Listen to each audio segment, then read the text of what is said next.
Hello everyone and welcome to this, the latest episode of Book Time with Elvis with me, Mark, and welcome to this update for Matchday 4 for the Reading Europe 2021 challenge.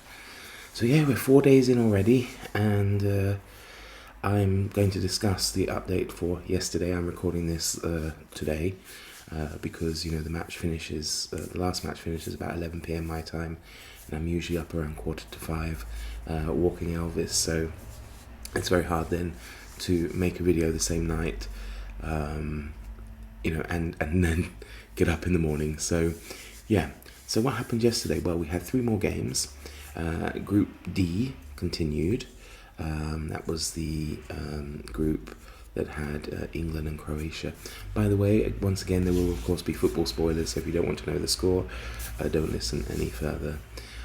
So yeah, Group D continued with Scotland, drawn by Sayer-Jane Vermeer, versus my adopted home country, the Czech Republic, drawn by very literary Kari, who has just made yesterday, I believe, or a couple of days ago, was it? Maybe it was yesterday, a fantastic video on the history of the Czechoslovak Legion. So if you're interested in history or Central Europe, then it would be worth checking out her video and the book that she talks about.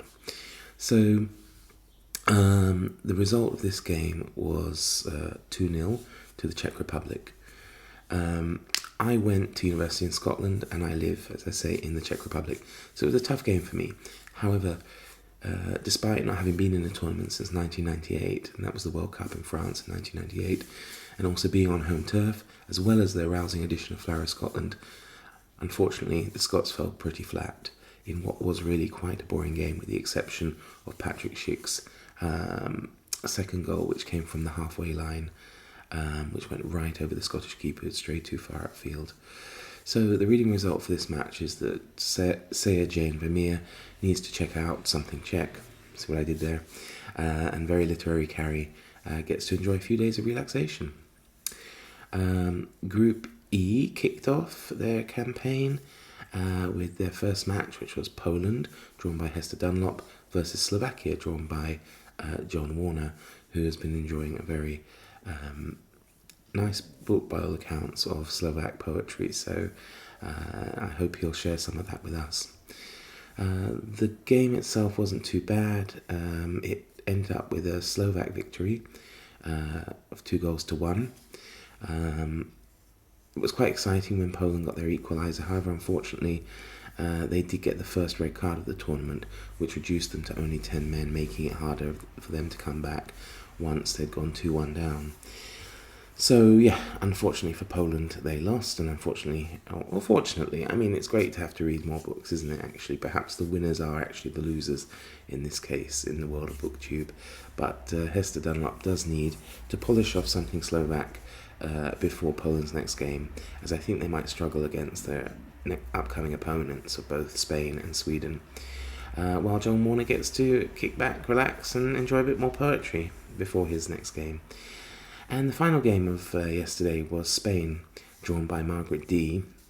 and the Book Rook. He's a new member, or they're a new member rather, who asked to join in, and of course all the teams had been allocated, so I had to redraw. And of course, if anyone still wants to join in at this stage, you can do. I can draw you another team. I'm sure people don't mind sharing. So that Spain against Sweden, and Sweden was drawn by Zosia Melodia, who is Polish, so she was probably pretty upset by the preceding game, but in this one she did get to support Sweden. However, the game ended as a goalless draw, I believe the first one so far of the tournament. I think I saw one stat, it might have been shared in the Voxer chat that we've got going on, which if you haven't joined and you're taking part in this, please do so. It's a lot of fun. It's very interesting, although there are a lot of messages, so if you don't like a lot of notifications, you might want to turn them off and go back to them later, though I am guilty of a lot of them, I must say. I saw one stat that said that during the first half Sweden had only 9% possession, and while Spain certainly had the ball much of the time, they did fail to make good use of it, and the Swedish keeper seemed more than equal to the task of keeping them out. Sweden too, when they had chances, however few failed to capitalise on them, so as I said, we ended up with a goalless draw. The reading result for this is that Margaret D and the Book Rook who drew Spain, as well as Ossia Melodia, get to have a few days R&R before their teams next take to the field. Today we have only 2 games coming up, and these are the 2 matches in the so-called Group of Death, Group F. First up is Hungary, drawn by Moon Pome, taking on the reigning champs Portugal, which was drawn by Vin over at Revenant Reeds. And this is followed by a very big game, I think, France, which was drawn by Nightbird Books, against Germany, which was drawn by yours truly, Book Time with Elvis. So I'm looking forward to that. I've read 3 books from my group so far, and I'm kind of making my way through a Hungarian one just in case, but we'll see. So there we go, and thank you very much for keeping up with these updates. I enjoy doing them, and I hope we'll get to kind of introduce a bit more about what people are reading as well as we go on, and I get to find out a bit more about it. So I hope you all take care, stay safe, keep well, and I'll be back with you again tomorrow. All the best. Bye-bye.